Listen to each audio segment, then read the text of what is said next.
las estructuras normales y algunas cosas en relación a la parte patológica, y vamos a ir desde menos hacia más. Desde menos hacia más, es decir, desde lo más obvio hasta tal vez las cosas que no hemos revisado con anterioridad. Entonces, en esta imagen podemos observar nariz, hoz, hueso estenoide, lóbulo temporal, y como ustedes pueden observar, está el lóbulo temporal rodeado de hueso, y por eso es que ustedes ven aquí mucho artefacto, unas líneas blancas. Lo mismo ocurre en todo lo que es fosa posterior, como se los había indicado, que hay estas líneas blancas, que se da por todo este efecto de hueso alrededor. El clivus, el hueso petroso, las mastoides neumatizadas, el puente y el cerebelo. ¿Ya?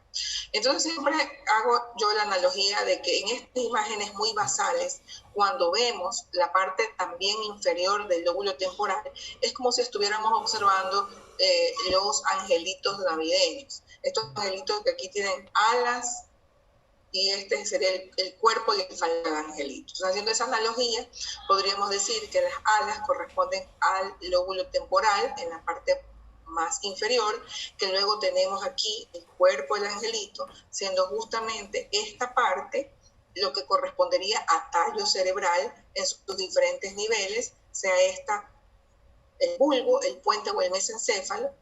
Luego, no sé qué pasó, perdón, que luego tendríamos aquí el pedúnculo cerebeloso medio que une al puente, al bulbo o al mesencéfalo con el cerebelo. Entonces esto correspondería aquí al pedúnculo cerebeloso medio. En este mismo angelito tal vez podríamos distinguir aquí un ombligo, y esto correspondería a el cuarto ventrículo, y finalmente el faldón del ángel, que serían los hemisferios cerebelosos. ¿Hasta allí está claro? Listo. Seguimos con la misma imagen de angelito, es decir, que todavía estamos en la parte basal, donde todavía podemos observar la parte inferior del temporal. Ojos, nervio óptico, y luego los oculomotores, el recto lateral, que allí se le observa, el recto medial, que está hacia allá, recordando que el recto lateral está inervado por el sexto par, el recto medial por el tercer par, el hueso esfenoides, el lóbulo temporal. ¿Ya? La silla turca, el dorsum cellae, que es la parte posterior de la silla turca, el hueso petroso, las mastoides neumatizadas que se la ve, y el puente. Se observa ya que de una manera mucho más clara, el cuarto ventrículo. Y lo que yo les indicaba, lo que une al puente con el cerebelo es el ventrículo, es el pedúnculo cerebeloso medio, y finalmente el cerebelo. Miren que en esta siguiente imagen, viéndonos ya más hacia la parte superior, ya se ha perdido la imagen de angelito. Ya se perdió la imagen de angelito, y aquí más bien vamos a observar otras estructuras. Hacia la parte de adelante comienza ya a observarse la parte basal del frontal. Y aquí, si ustedes tienen buena voluntad, se observa una línea recta que correspondería al surco recto por donde va la cintilla olfatoria. Luego, hacia la parte lateral, tenemos lo que sería el temporal, y aquí comienza a observarse el cuerno temporal de los ventrículos laterales. Vamos a hacer el repaso. Seno frontal, órbita, lóbulo frontal, fisura de Silvio, arteria carótida, lóbulo temporal que aún se lo ve, cisterna supracelar, perimesencefálica, el mesencéfalo, cuadrigeminal y el cerebelo. De todo esto, yo voy a borrar todas las flechas para solamente hacer un repaso, por lo que es menos obvio, por lo que por lo general no nos vamos a fijar que son en las cisternas, y vamos a repasarlas. Esta es la cisterna supracelar. La siguiente es la perimesencefálica, y la última que aparece en esta imagen es la cisterna cuadrigeminal. Todo esto está alrededor del mesencéfalo. ¿Por qué es importante buscarlo? Para determinar si es que está libre, líquido cefalorraquídeo o está ocupado por alguna otra estructura de la sangre, y en ese caso sería hemorragia subaracnoide.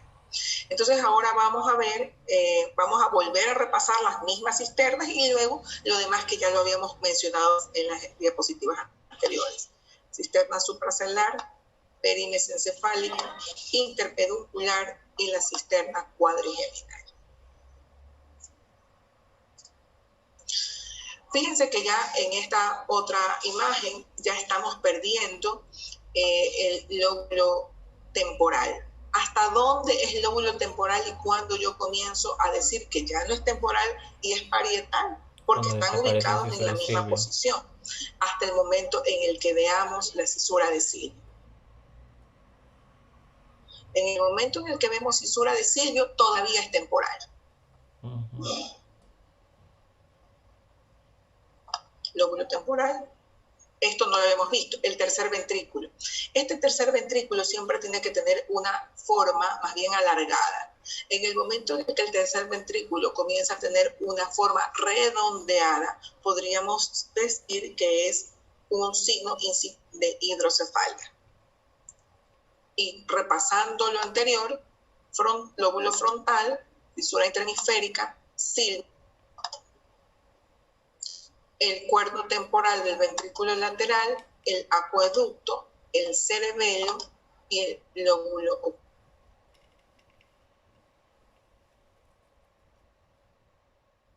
Se congeló.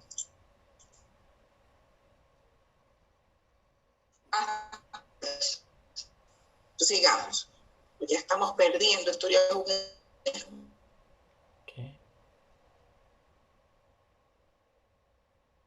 buscarlos y vamos a usar otra analogía como si fuera aquí una imagen de un chinito con ojitos, nariz y boca. Cuando observemos esta imagen ya estamos viendo alrededor de él los ganglios de la base. ¿Qué ganglios de la base podemos distinguir aquí?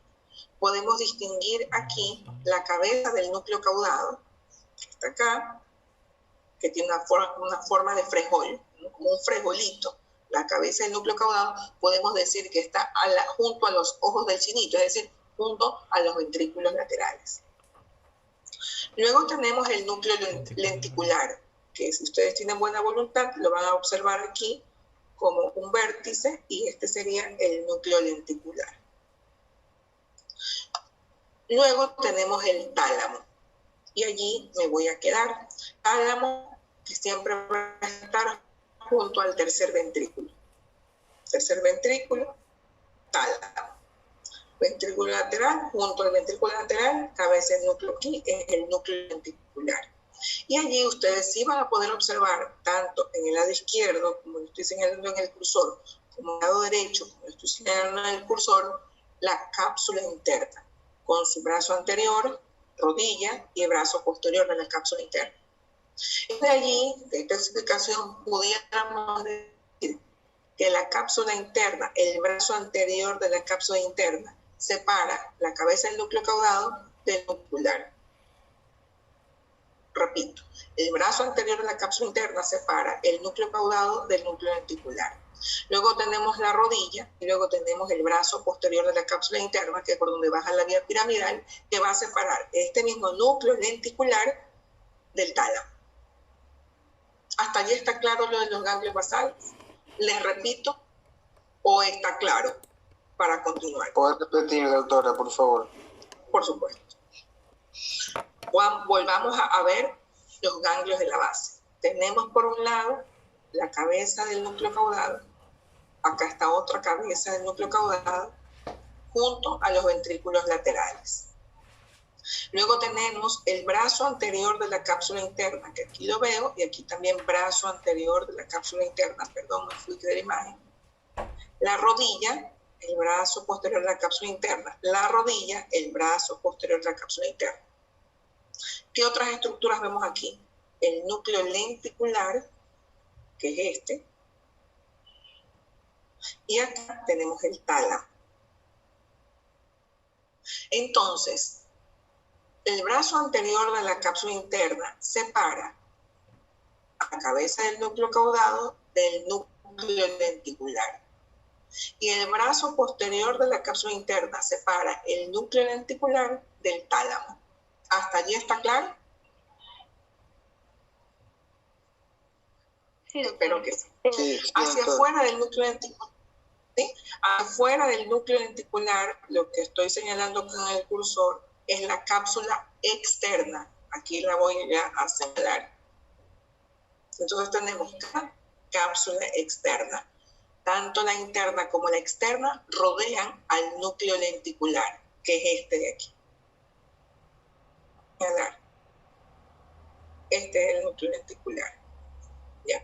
Un poco para agregar algo de conocimientos de neuroanatomía, para que los recuerden. Recuerden que el núcleo lenticular está formado por el putamen y el globo pálido, tanto interno como externo.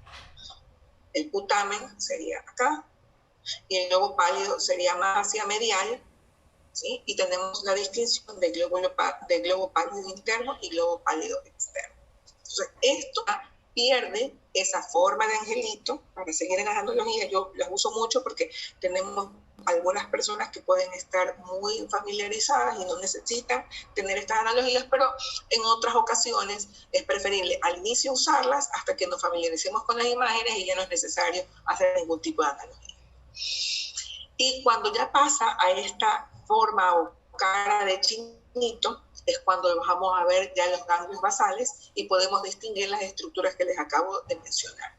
Siguiendo con la descripción general, lóbulo frontal, ventrículos laterales, ya está señalada cabeza del núcleo caudado, fisura de Silvi, cápsula interna, brazo posterior, lóbulo temporal, calcificación de la glándula pineal, y los plexos coroides que son calcificados y que los vemos con mucha frecuencia en las imágenes. En esta siguiente imagen ya perdimos la cara de chinito y lo que vamos a observar es que los ventrículos son más grandes, parecen paréntesis invertidos. Allí, cuando ya ocurre esto, ya realmente no observamos ningún ganglio basal, excepto, y aquí lo pongo, la cabeza del núcleo caudado, tanto del lado derecho como del lado izquierdo. ¿Qué estructuras distinguimos en este tipo de cortes? Distinguimos el frontal y el occipital. El frontal y lo posterior occipital. Eso creo que no tiene ningún problema. El cuerpo calloso, que va a estar aquí, se lo voy a sacar justamente aquí. Si ustedes tienen buena voluntad al revisar, van a observar una estructura más gris sobre los ventrículos laterales, al cuerpo calloso. ¿Ya? La corona radiata y el parietal. Seguimos en los cortes más hacia la parte coronal, frontal. Ya no hay occipital, sino parietal, cabeza del núcleo caudado, y cuerpo calloso. Y finalmente, la parte más frontal, corona frontal, parietal, fisura interhemisférica y algo relacionado al centro semiovario. Entonces, eso más o menos es la descripción de las estructuras normales. Es importante revisarlas porque normalmente cuando vemos a la tomografía vamos a buscar siempre lo anormal.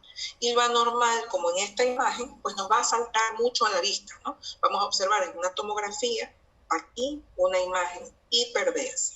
¿A qué corresponde esta imagen? Aquí lo pueden observar en el título, a una hemorragia intracraneal. Con lo que les acabo de mencionar, esta hemorragia intracraneal, ¿qué está afectando? ¿Qué estructura está afectando? Me gustaría que alguien, por favor, me participara y me indicara. ¿Podría ser el tálamo, doctora? El tálamo. ¿Qué más, además del tálamo? ¿Podría ser los ventrículos laterales? Acá están los ventrículos laterales. Bueno, podríamos decir hemorragia. El núcleo lenticular. El núcleo lenticular.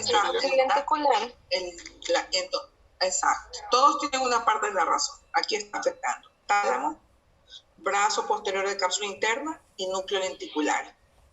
¿Ya? Por el edema que genera, porque esto genera inflamación, hace que el ventrículo lateral del lado derecho esté un poco disminuido. Y el de izquierdo tamaño. Entonces hay una disminución del tamaño del ventrículo lateral del lado derecho. Entonces esto corresponde a una hemorragia.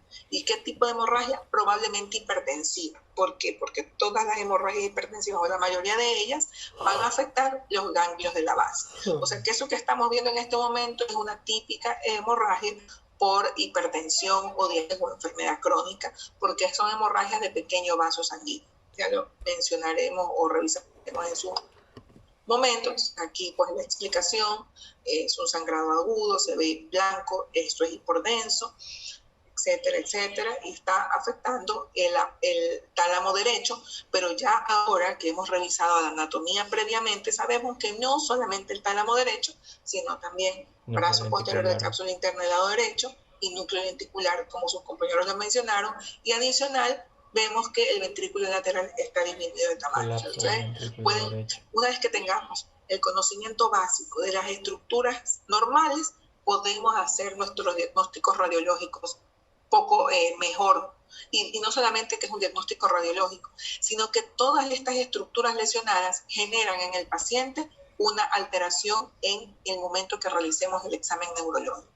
Podemos hacer la relación o la correlación de las manifestaciones neurológicas con la imagen que observamos. Aquí hay otra imagen. Miren ustedes, podríamos ver el título. Es una tomografía sin contraste, porque esa es la que siempre vamos a utilizar en los eventos agudos, donde se observa, como allí dice, una hemorragia subaracnoide. Pero específicamente, ¿dónde la tenemos que buscar? Si alguno de ustedes me podría indicar para tener mayor participación por parte de ustedes. ¿Dónde busca esta hemorragia? Ya vimos una intraparenquimatosa, ahora una subaracnoide. ¿Dónde la tenemos que buscar? ¿Dónde están? ¿Dónde está el sangrado? En las cisternas. En las cisternas. Les voy a mostrar. En las cisternas, que son estas, alrededor, ¿sí? ¿Se observa? Alrededor del puente, y aquí en el cuarto ventrículo. También. Porque todo esto debería de ser así como lo estoy poniendo en la flecha, hipodenso. Voy a retroceder unas imágenes porque esto sí me parece importante, solo para que observen cómo se debería de ver.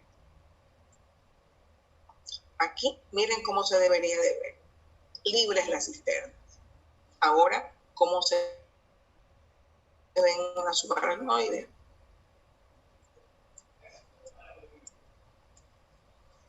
Cisternas ocupadas por lesión o una imagen hiperdensa que corresponde a la subaracnoide. Igual el cuarto ventrículo, que yo les decía que parece el ombligo del angelito navideño, tiene que estar hipodenso. En este caso está hiperdenso porque es una hemorragia subaracnoide con drenaje ventricular, ¿no?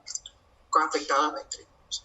Y esa en hiperdensas. Pero en relación a las imágenes hipodensas, también nosotros podemos tener algunas manifestaciones. Aquí, como el título lo indica, tenemos una imagen que correspondería a un infarto, pero de 4 horas. Es decir, que para hipodensa en un infarto cerebral tendría que transcurrir aproximadamente entre 24 y 72 horas posterior a que se produjo la oclusión.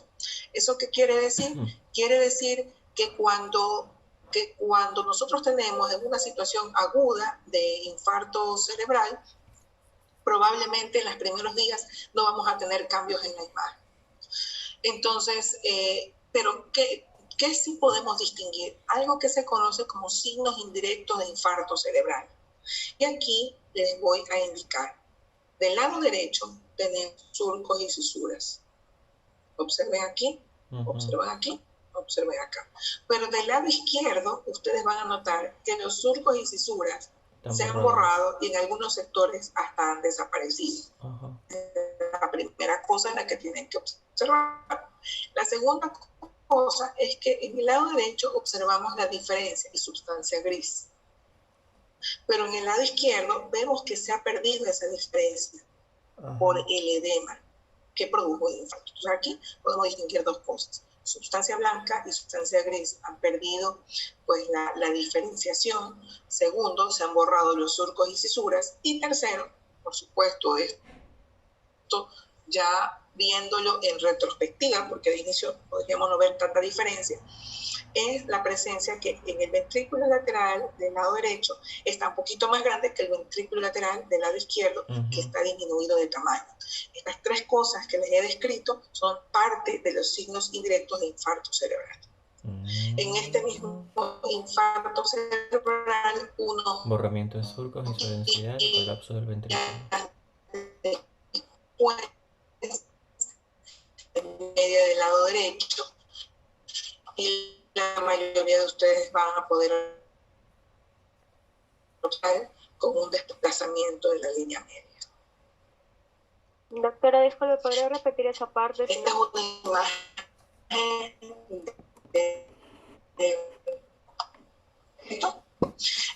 bueno, observamos el ventrículo lateral del lado izquierdo está colapsado y la línea media se encuentra desplazada por la presencia de este infarto cerebral de arteria cerebral media derecha.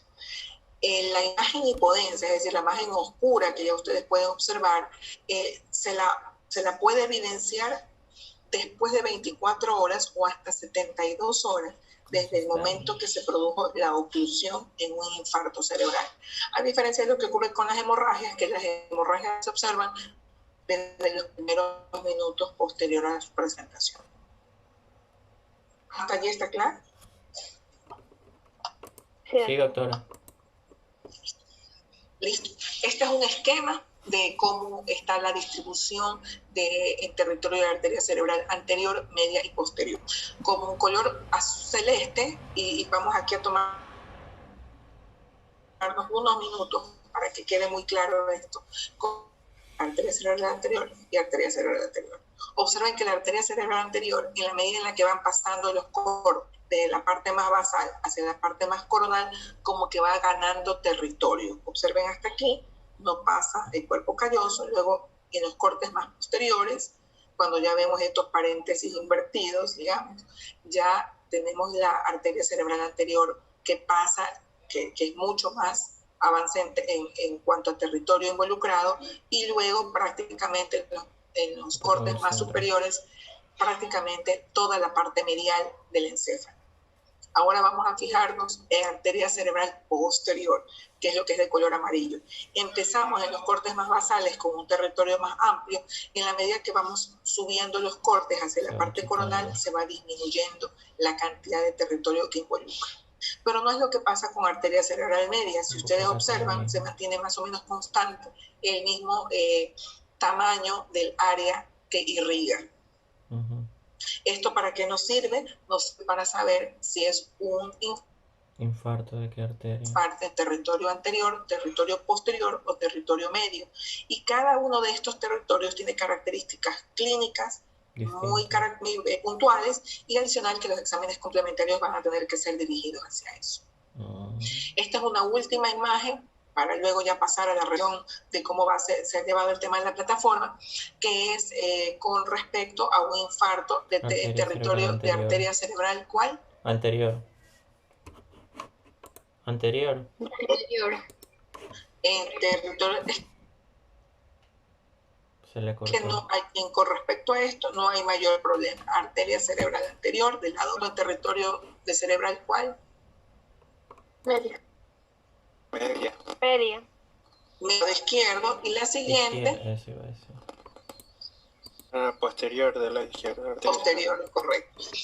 ¿Sí? Entonces, luego vamos a hacer una descripción un poco más amplia de cada una de estas estructuras, ¿ya? Pero, pues, por lo menos espero que tengan esta parte, hemos comentado hasta el momento, claro. Voy a mostrarles cómo va a ser su plataforma. Demasiado. Y no sé si pueda compartir pantalla nuevamente o cómo puedo hacer. Está compartiendo pantalla.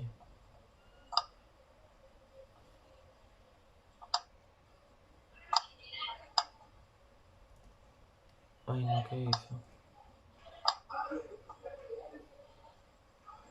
Quedan solo 5 minutos. Correcto.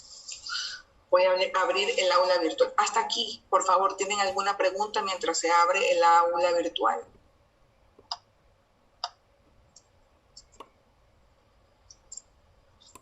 No, doctor. ¿Sí? Ok. Entonces ya les voy a indicar cuáles son cómo vamos a llevar el ciclo. Espero que se abra pronto esto, pero más o menos les puedo adelantar que la construcción de sus notas es de la siguiente forma. El examen sobre 10 y obviamente todo lo que tiene que ver con el resto de la nota también es sobre 10. Vamos a tener 2 lecciones, cada una es escrita, cada una sobre 2 puntos, 3 tareas. Vamos a tener nota de lección oral y lo que corresponde también a presentaciones. Y por eso es que les quiero mostrar el aula virtual para que ustedes puedan ver cómo vamos nosotros a proceder. Pero parece que tengo problemas con la conexión. Esa es la cagada.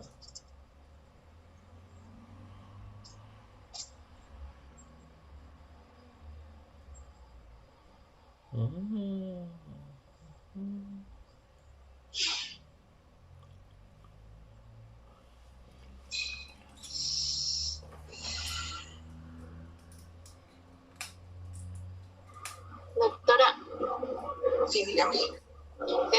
nos quedan 4 minutos en la reunión.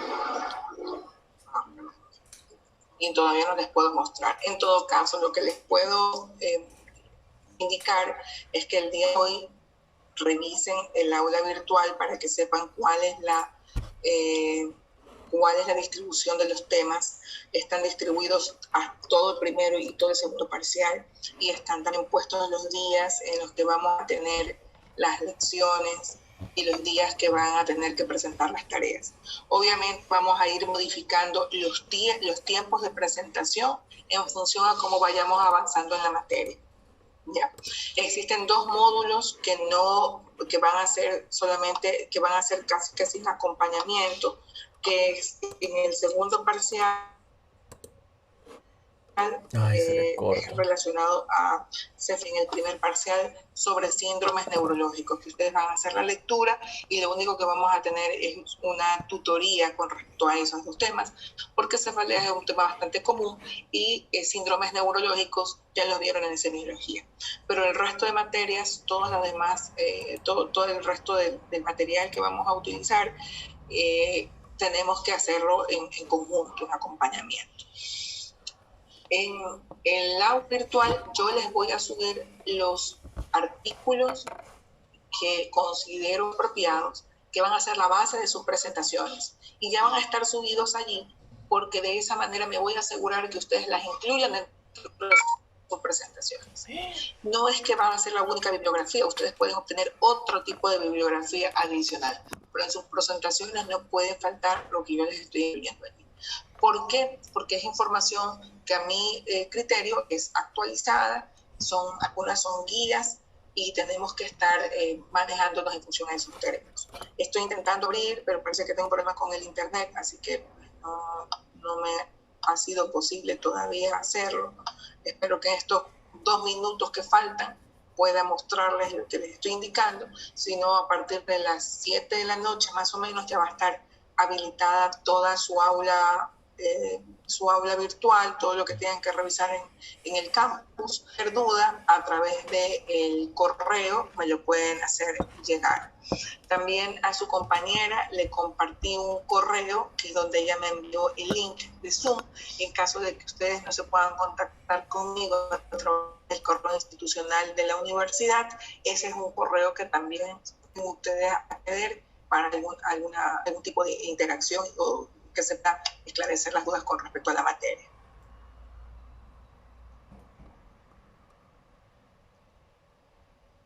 ¿Alguna pregunta? No. Las exposiciones ya empiezan la próxima semana. No.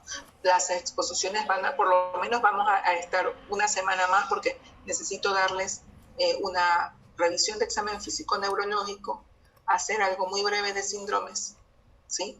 Revisar ya el tema de diagnóstico neurológico, pero en exámenes complementarios ya les he adelantado tomografía, que es lo que me parece que hay que tener un poco más de sustento, porque los demás exámenes tienen que ver con electromiografía y electroencefalograma, que son más, menos comunes que nosotros los necesitemos en un área de emergencia, más bien la tomografía sí. Entonces, la próxima semana yo les voy a dar la clase en relación a eso, y la siguiente a esa, estamos hablando de, para ser concretos con el tiempo, ya se va a acabar. la semana ya del 14 ya empezaríamos las presentaciones.